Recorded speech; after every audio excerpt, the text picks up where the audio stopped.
When asked to describe a work, in the case of Persona 5 or its enhanced edition, Persona 5 Royal, if I had to condense it all into one word, that will be, as it can't be otherwise, rebellion.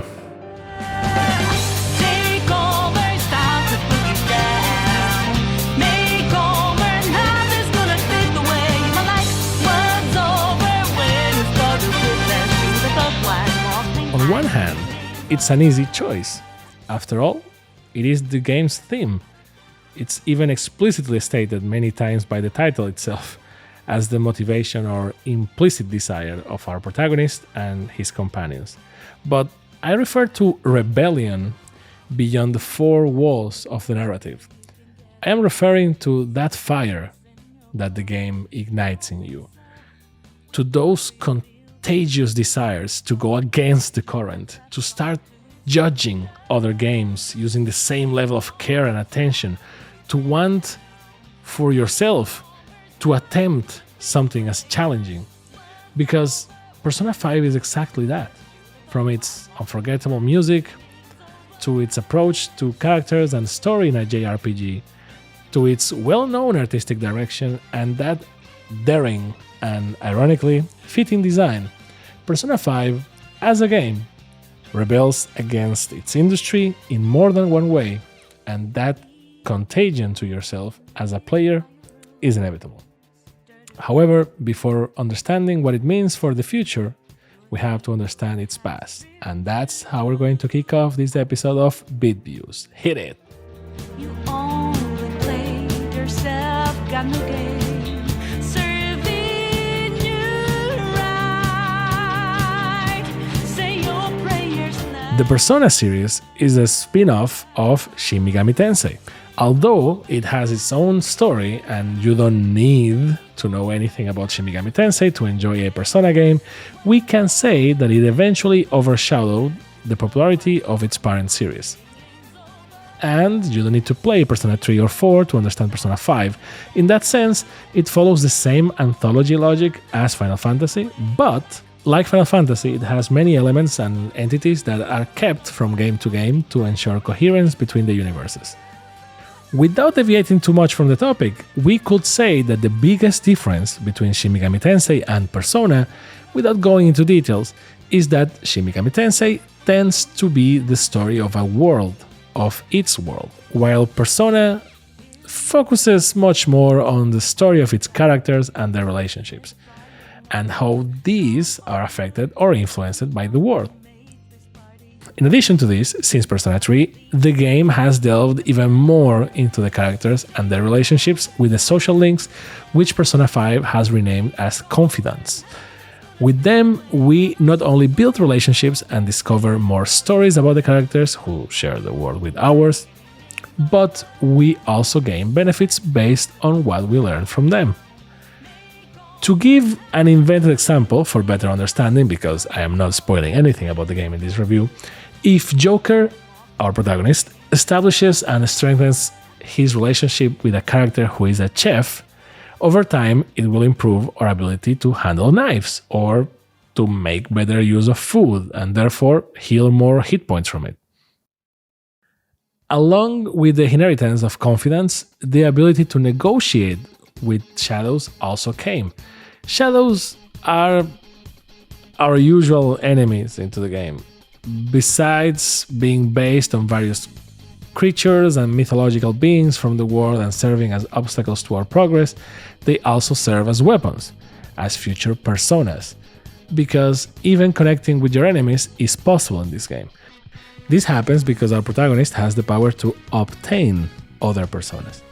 And these shadows can be obtained as personas by fulfilling the condition that all of our enemies are incapacitated in battle, not dead, and proceeding to negotiate with the one that we are interested in. When negotiating with shadows, we have to respond to them accordingly to their personality, choosing dialogue options that correspond to what someone in that state will want to hear. This is not always easy, but the fun of obtaining what we are seeking lies in the difficulty of understanding their moods.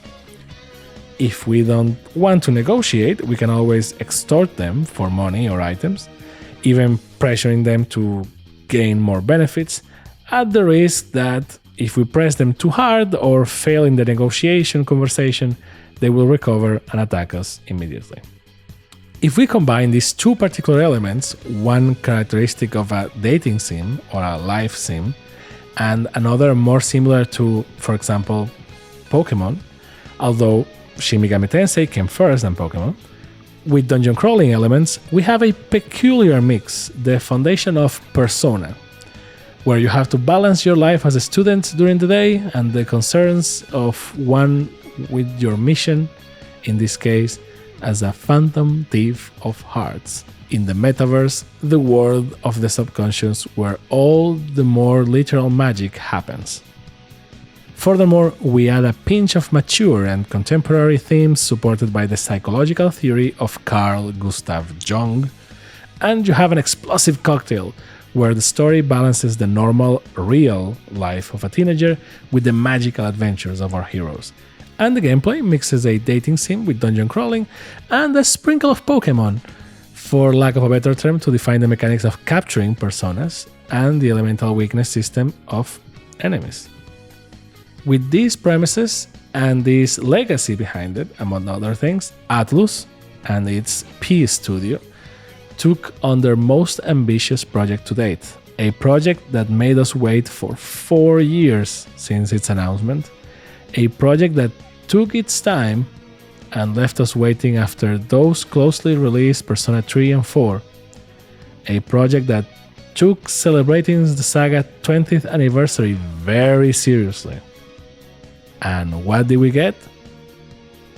No one saw it coming.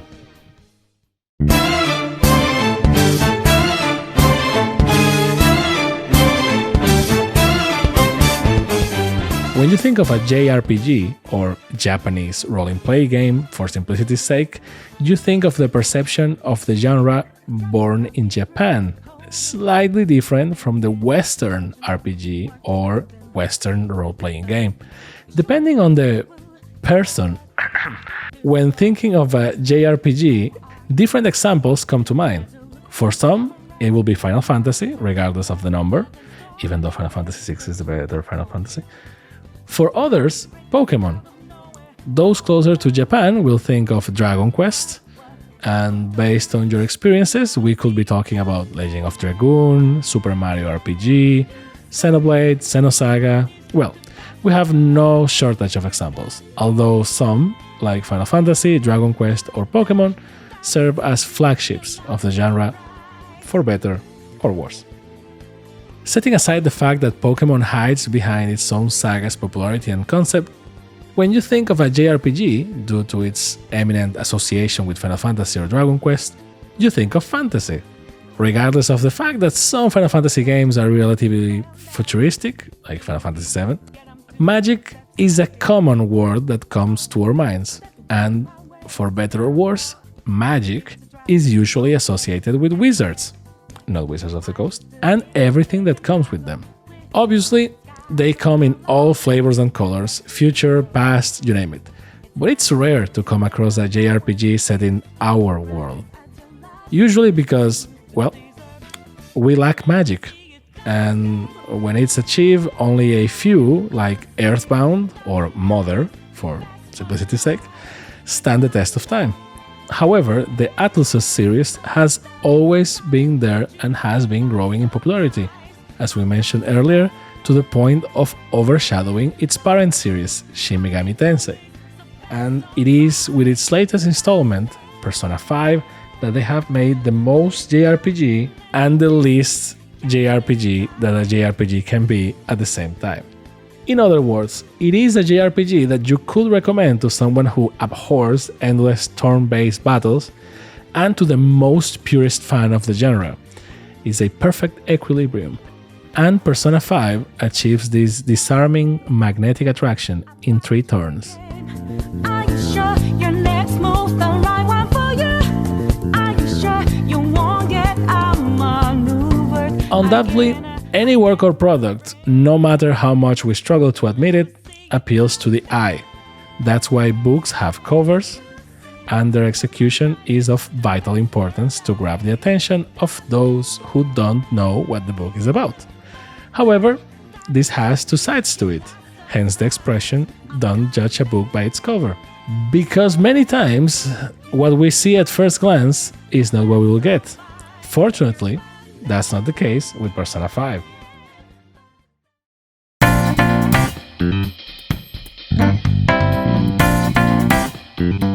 Persona 5, although it's more than obvious to everyone by now, it's visually well crafted in every detail.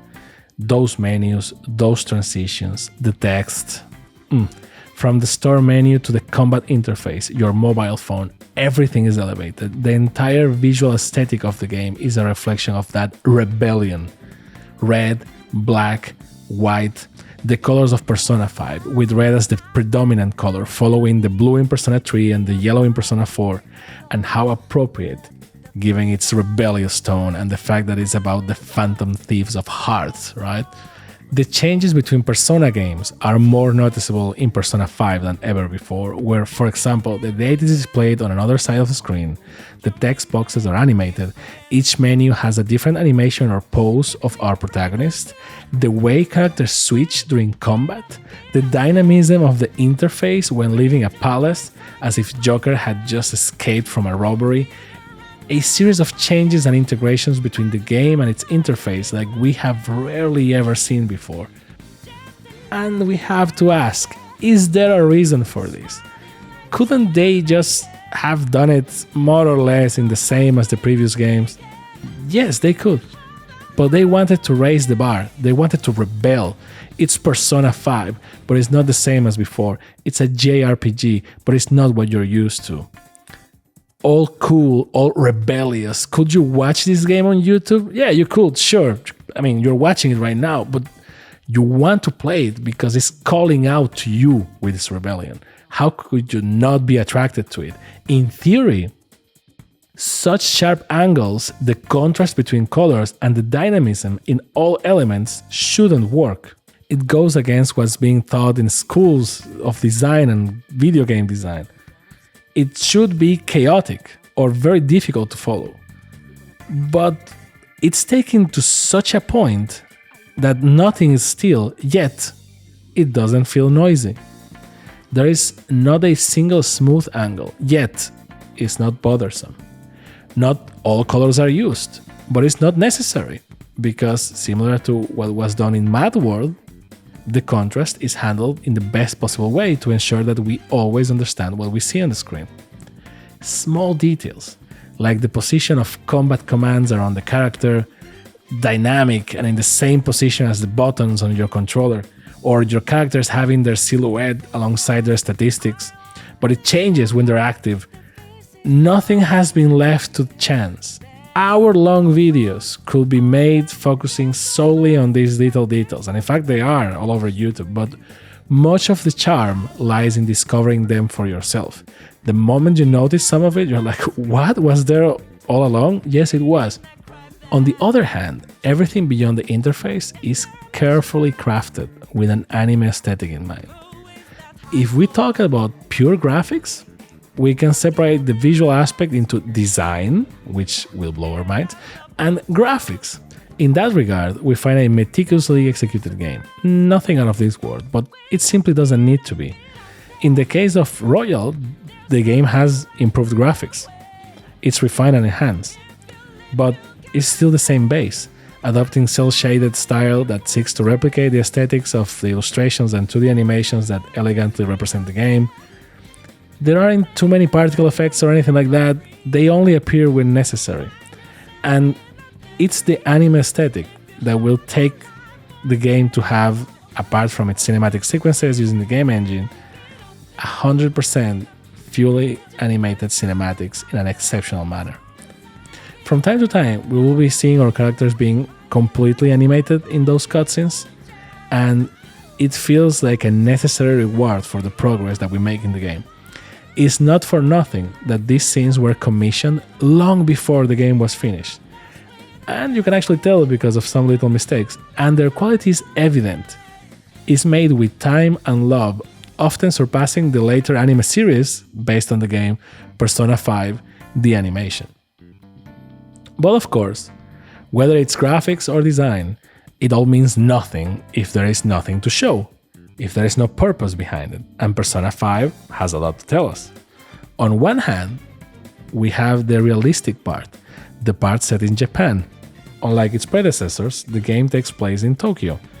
And while in other Persona games the locations could have some resemblance to reality, they were completely fictional. Here, except for a few changed names like Jongenjaya for Sangenjaya, making a playful reference between Jon 4 and San 3, we will see landscapes that are identical or very similar to what we will encounter in real life. The main idea is to reflect the modern daily life of a student, in this case, a Japanese student, while bridging some gaps. And for those more cautious, the game seeks a balance between portraying the life of a Japanese person and what will be normal for them, and the window that this represents for someone observing it from the outside. What does this mean? This doesn't necessarily come from translations, whether it's the English version of any of the newly added languages in Royal.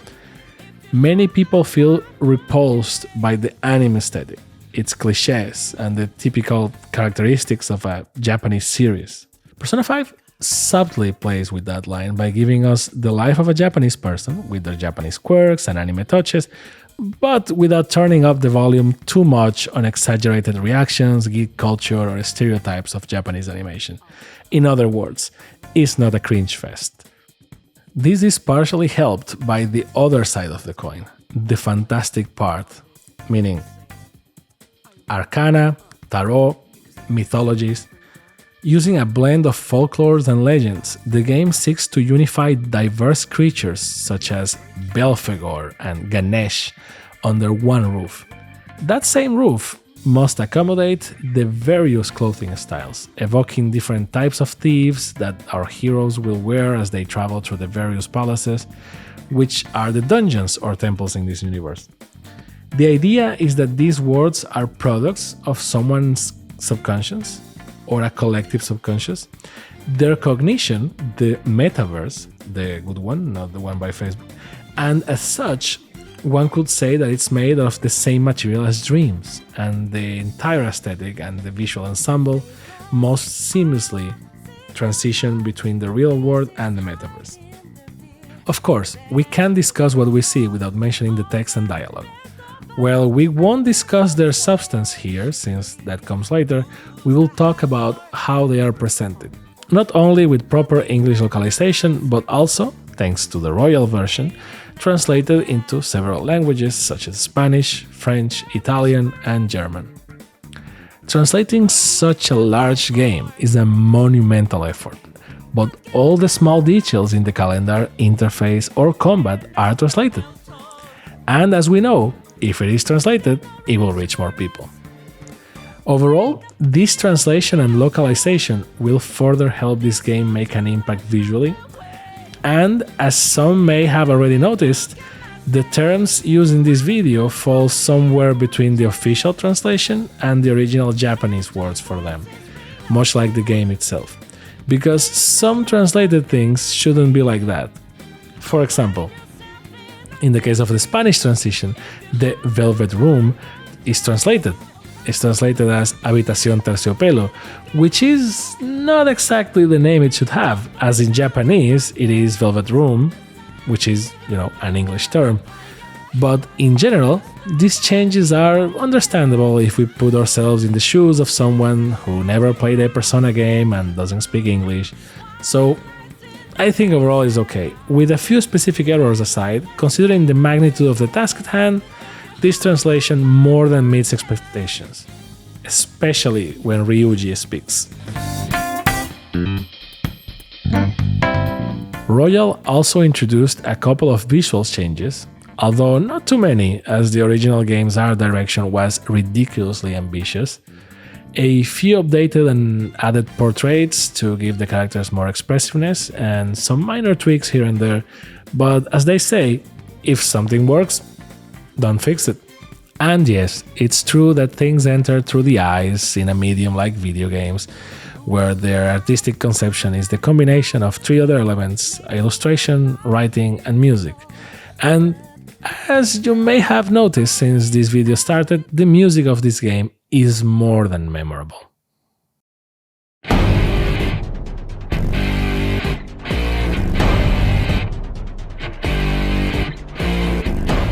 Shoji Meguro returns to the helm of Persona's music, this time raising the bar to ensure that the audio blends with the other elements and themes, giving the game a soundtrack that merges elements of rock and organic jazz with hints of funk, driven by an incredible vocal talent of Lin Inaizumi. Apart from the incredibly catchy melodies that accompany us with calm, melancholic, or contemplative tones in our daily lives as students, and the more energetic and spirited tracks that play when we infiltrate as phantom thieves, one of the elements that stand out in the music is the strong presence of Mrs. Inaizumi's talent. Normally, games don't often feature prominent vocalists to avoid distracting the player. However, this choice aims to bridge the two sides of Persona 5 and its main focus, the characters. Yes, a vocal theme may be more distracting than an instrumental one, but at the same time, it feels more human, more intimate, more personal. Being able to sing along with certain songs in the game rather than just humming along breathes a second life into the work in our ears. Just like everything in this game, accompanied by that sense of rebellion, there is a clear willingness to go against convention, a spirit that was clearly maintained in the over 30 new tracks in Persona 5 Royal, in addition to the 110 that the original game already had. We mentioned the numbers, the amount of songs, not because it's unique in this regard, there are games with more tracks even than this one, but because of the difficulty of maintaining the quality while incorporating vocal tracks and ensuring that the range is wide enough to cover the players every day without becoming repetitive and tiresome to the ears. This can be seen reflected in one of the most important places of any JRPG soundtrack, the battle theme. The battle theme is what we hear the most during any JRPG, over and over again, so it needs to be crafted tirelessly to never become tiresome. To avoid this, some JRPGs opt to include multiple battle themes to provide some auditory relief, while others go all in and they just repeat the same theme over and over again. Persona 5 falls into the latter category. The widely known Last Surprise, even with its prominent vocalist and unusual rhythm and composition for a battle theme, will easily embed itself in our minds, showcasing Meguro's skill. In Royal, however, an intelligent decision was made to separate the battle themes and to make Takeover the ambush theme. Players returning from Persona 5 logically have a better grasp of the game's stealth system to execute ambushes, and for these players, who spend over 100 hours with Last Surprise in their heads, the majority of the time they will be greeted by new music. But Last Surprise still makes occasional appearances and remains just as thrilling as it was in the original. You just need to not ambush the enemies, and it will appear. Persona 5, however, is not a normal JRPG, and if there is another musical piece that will resonate in our heads, it is the day-to-day music. Especially Beneath the Mask, which, despite having a much calmer rhythm, naturally repeats the patterns of Last Surprise: vocalists, rhythm, and the ability to get stuck in your head without getting annoyed. The game's music, in addition to rebelling through its composition, though not the only aspect, also reflects the nature of the game itself, with elements of rock, jazz, and funk, rhythm, restlessness, improvisation, and a touch of madness. If you don't play Persona 5, listening to its soundtrack from start to finish will give you a taste of the game. Such is the synchronization of this monumental work by Shoji Meguro. Heart and mind, can I find some time? It's difficult to discuss the story of a video game where the narrative is as vital to its enjoyment as it is in Persona 5, especially when one wants to avoid spoiling anything. In fact, it's even more challenging because Atlus, within their legitimate rights, has a strict policy regarding Persona 5 spoilers. Atlus not only disabled the share function on PlayStation 4 for Persona 5, but also actively pursued and took down any videos that attempted to spoil the game or its events after a certain point, sometimes resulting in channel strikes. For Persona 5 Royal, they have been somewhat more lenient, allowing capturing of the base game but disabling it for the new content in Royal. After all, it has been 3 years since the original game was released, so I guess that's okay? We could delve into a debate about the legitimacy of Atlus's approach or the growing spoiler culture and how it dominates modern media, but perhaps that's a topic for another day. Here, however, we will discuss the plot of Persona 5 without actually discussing it, because it's one of those experiences that you have to live for yourself, and anything we say won't do it justice or might take away some of its charm. As you may have understood by this point, the game revolves around the story of a protagonist who, due to legal misunderstandings, is forced to move to Tokyo under probation and be placed under the care of a kind man who volunteered to be their guardian. It is through this setup of being the new kid tainted by their past that the game introduces us, both the player and the protagonist, to the world that awaits us, both the real world and the metaverse. This premise is cleverly used to gradually unfold both the story and our gameplay options, so that we are not overwhelmed by all the available choices right from the start.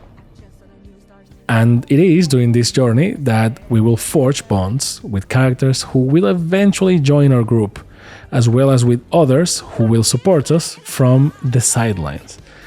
The characters, to a greater or lesser extent, initially appear to fit certain personality archetypes that we are familiar with, such as the funny one, the intelligent one, the fool, among others, but only on a superficial level. This is because these characters have two layers of depth. The superficial layer is revealed to us during the story as the characters unravel as necessary.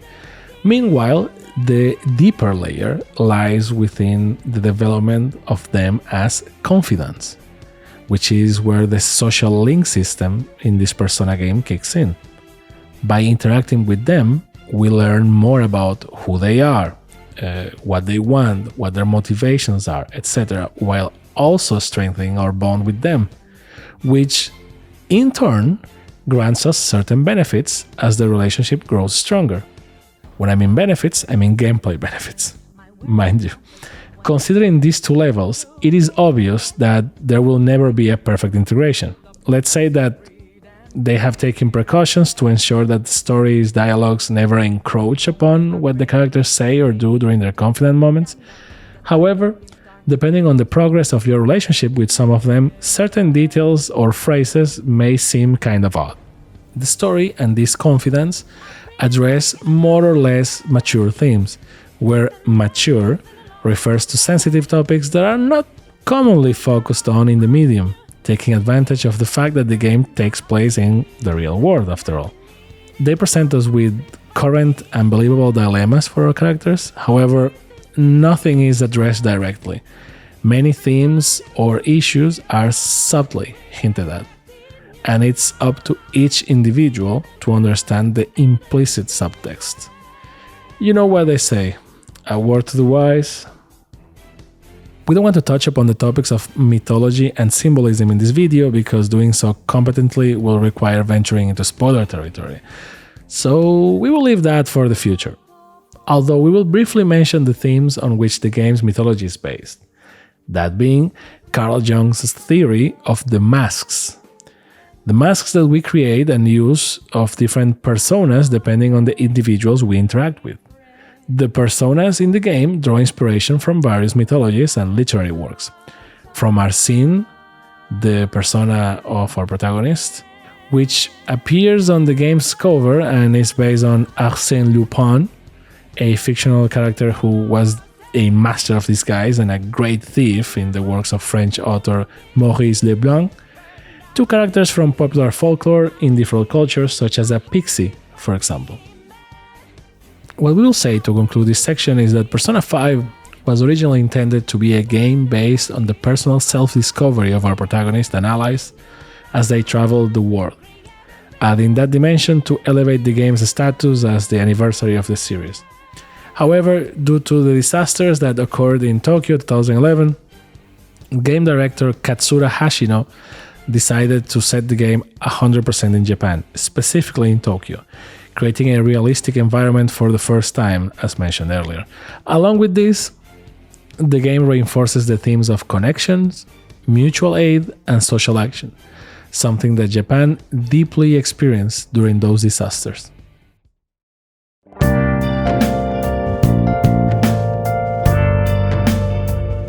If we previously discussed the artistic existence of video games as the combination of three artistic disciplines, illustration, writing, and music, it is worth mentioning that this is further enhanced by a unique element of the medium, which produces greater depth or pain, depending on the case, and makes the medium infinitely more reactive: gameplay or interactivity. Following the logic of the game's story, Persona 5 maintains a good pace in gradually introducing the player. The map expands and we accumulate more things to do, but never all at once. In just the first month of the game, where you have access to less than 40% of the content, there are already more activities than in many JRPGs, and Persona 5 Royal adds even more options and things to do. So the pacing is a good pacing, trust me. This initial phase of the game serves as a perfect tutorial, using a flashback as a narrative device to understand how we have reached that point, while placing us in the scene from the very beginning, ensuring that no choice that you make or moment in the game feels forced against the gameplay. And of course, Persona 5 has its two worlds, the real and the metaverse, and this should be reflected in the gameplay. In reality, we find gameplay that is a mix between towns in a JRPG and a dating sim. Here, we have to go about our daily life, which is, for all practical purposes, the backbone of Persona 5. The days are divided into time slots, morning, afternoon, evening, etc. And during these slots, we have to choose what we want to do with our time, often with mornings occupied by school, so micromanagement is the word to define the gameplay in this sense. On one hand, we have our confidence, as mentioned before. These reflect the nature and personality through their arcana, to various degrees, and the benefits you receive based on how well you know them or help them reflect their very own nature. It is not far-fetched to learn from a person who, in fact, helps you because you have helped them. So in this sense, it's kind of realistic, I will say.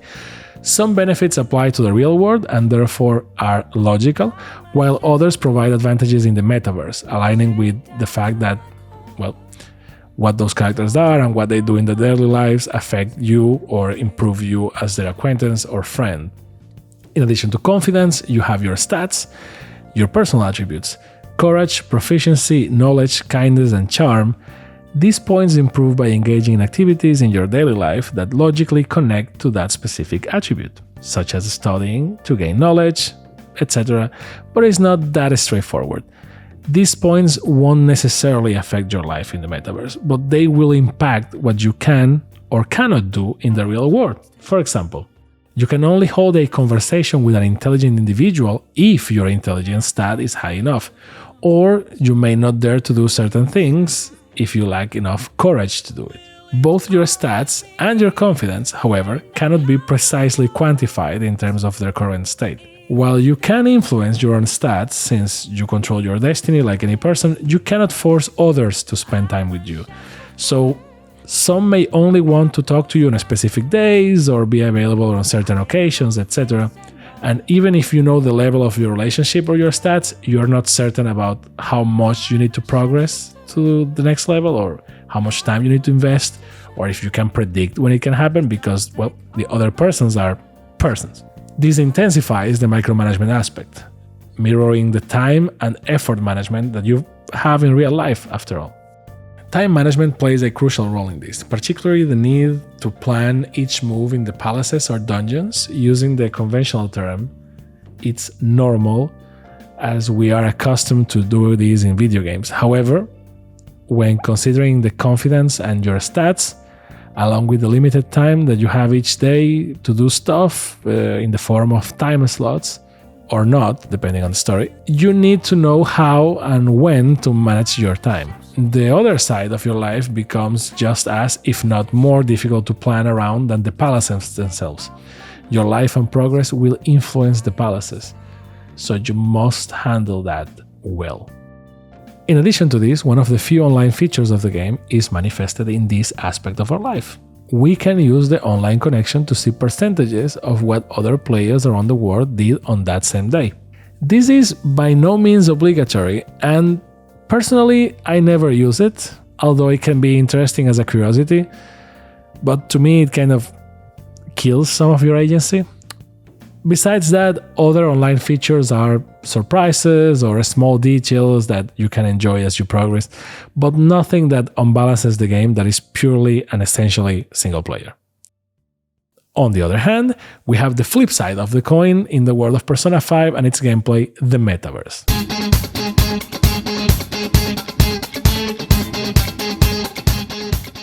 So, within the management of our time and day-to-day in the game, we have to allocate time to venture into the dungeons of this world, the palaces.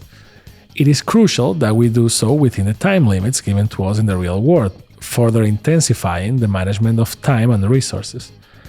We may want to enter on a rainy day, for example, to take advantage of the weather conditions, or wait until we have a certain level of bond with a confidant, or even work to earn money, to buy items so that you have an easier time in the dungeon itself, etc. The important thing is that once we enter, we encounter the palaces, and these palaces are dungeons that reflect the psyche of the person who created them. After all, we are phantom thieves of hearts. And as a product of characters in the game's world, the synergy between the two gameplay elements is heightened. If previously we were torn between a dating sim and the towns of an JRPG, here we are in a pure and unadulterated dungeon crawler mixed with elements of Pokemon. Although, as we mentioned before, Shin Megami Tensei did it first, so I guess there is that. For the first time in the Persona series, the dungeons are handcrafted instead of being random, with the exception of one palace recurring through the game called the Mementos. But I digress. This helps making each palace more closely related to their theme and the personality of its ruler, right? While leaving a lasting impression in your memory as reflections of both the characters and the game itself. In other words, they feel more special and less generic. Sometimes it is said that genius arises from limitations or certain events. And this is the case here. The idea of designing the palaces came from the original intention for Persona 5 to be an open-world game, but they changed the logic and wanted to maintain visual and gameplay variety, relying on the palaces to take us to unique places. The palaces are handcrafted. However, one of the major complaints that Persona 5 and its dungeons had over the time was the lack of secrets or optional activities. While dungeons were already highly interesting challenges with a great level of characterization, their main problem was the lack of interest in backtracking and the possibility of exploring beyond the main path, because there was always pretty much nothing to do. Except for very specific chests that required a little bit of attention.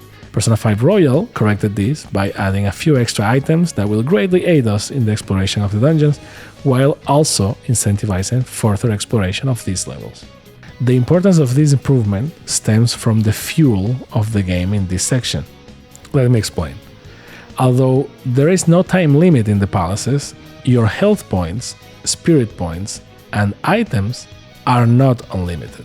Through sheer wear and tear, you can end up dead, just like in any JRPG, or even worse, you can be without spirit points. Those points are the fuel for your incursions. Their existence is vital for invoking the powers of your personas and overcoming or even surpassing some challenges. So it is important to maintain them. But since the items that replenish those spirit points are rare, you have to be very strategic with your choices in combat and resource management once again. While you are in a palace, the navigation follows the normal conventions of a JRPG, with the added touch of stealth elements that, depending on how well we perform, can give us an advantage in encounters with enemies who are visible and not randomly generated. However, these enemies will be more difficult and vigilant depending on the alarm level of the palaces. This alarm rises based on the number of times we have been discovered in the palace, which not only increases their strength, but also makes it more likely for them to surround us in combat. Once we engage in combat, we will realize that Atlus has accomplished the impossible by creating a modern turn-based JRPG, something that some consider impossible. This combat system elevates the classic style to an extremely tactical level. The combat is quite deep, and detailing it to that extent may spoil a few surprises, so we will limit ourselves to saying that all enemies, with few exceptions, are shadows that you can eventually recruit as personas through negotiation, so their weaknesses and strengths remain consistent when you obtain them. It is based on those weaknesses and resistances that we have to fight them, making use of melee attacks, weapons, and our personas, among other options that will be unlocked as we progress. Normally, many shadows are weak to a particular element that you can invoke with your persona. However, as we mentioned before, using your personas requires spirit points, so the management of these points comes into play once again. And why do we want to attack them with weaknesses? Because it leaves them vulnerable. Leaving an enemy weakened by attacking their weakness grants us a one more opportunity, allowing us to perform a follow-up attack with another party member for extra damage. This follow-up attack can be improved in the real world as you play the game, like everything else, of course. With this chain of attacks, the game keeps us attentive to every move in combat to receive the least amount of damage possible. This is especially important considering that it can also be achieved with technical damage, which doesn't necessarily consist of a direct attack exploiting a weakness, but involves chaining status ailments on an enemy with specific attacks. The ultimate goal of all this, in addition to emerging unscattered, is that when all enemies in a battle are weakened, we can negotiate with them. And negotiating with shadows allows us to try to convince them to join us and use them as personas in our arsenal. However, this is not as simple as it seems because we have to convince them through dialogue, and shadows have different personalities, so our responses must be consistent with what they want to hear in order to join us. If we don't want them to join us, we can always extort them for money or items, but both options result in less experience for obvious reasons. If none of these interest us, the other option is to finish them off in the most spectacular way possible. The all-out attack. All of this is accompanied by usual elements of the genre. Our characters have specific equipment and weapons that we need to upgrade or buy in the real world. For example, a gun is actually an airsoft gun and becomes real in the metaverse because it appears real without breaking the logic of the game world. So basically, if you believe it's real and the enemies believe it's real, it works. Each character has a different type of firearm with different rates of fire and capacity, and we can upgrade and change them throughout our journey. It's worth mentioning that an important improvement in Royal is that now we start each battle with all of our bullets, instead of having a set number for the entire palace, increasing the variety and the use of the bullets in combat, which is something that in the original Persona was meh, we didn't use the gun that much. As an additional note, the game offers several selectable difficulties, and in Royal, all difficulties are unlocked from the beginning. So if you want to be a masochist, you can be right off the bat. The difficulty only affects the combat, not the real world stuff. What's interesting is how the difficulty is constructed, following the principle of equality between the player and enemies. For example, the highest difficulty, Merciless or No Mercy, is indeed the most challenging for us, but it's also for our enemies, because the elemental and critical damage multiplier is tripled in both directions. In other words, the enemy's attacks can annihilate you immediately, but the same applies in reverse. This elevates the battles to small chess matches where every move and choice matters for the next one without any room for error. And ironically, it makes the harder difficulties easier than the medium and easy ones. It's kind of weird. Ultimately, the combination of both aspects creates an inverted nature in the game's challenge. Combat takes place in the metaverse, yes, but all the preparation and development of items, bonds, and abilities takes place in the real world. Your day-to-day becomes an eternal cycle of preparation for incursions into the palaces, where you don't want to spend more days than necessary because you want to use those days for other things in the real world, and so on. However, you shouldn't let this pressure you. The game features a New Game Plus, where you retain good portion of what you obtained the first time, primarily your stats. This gives you more time to do other things or to try to complete missions or uncover details that you may have missed the first time, along with a couple of surprises and additions to enhance a game that already lasts over 100 hours the first time you play it.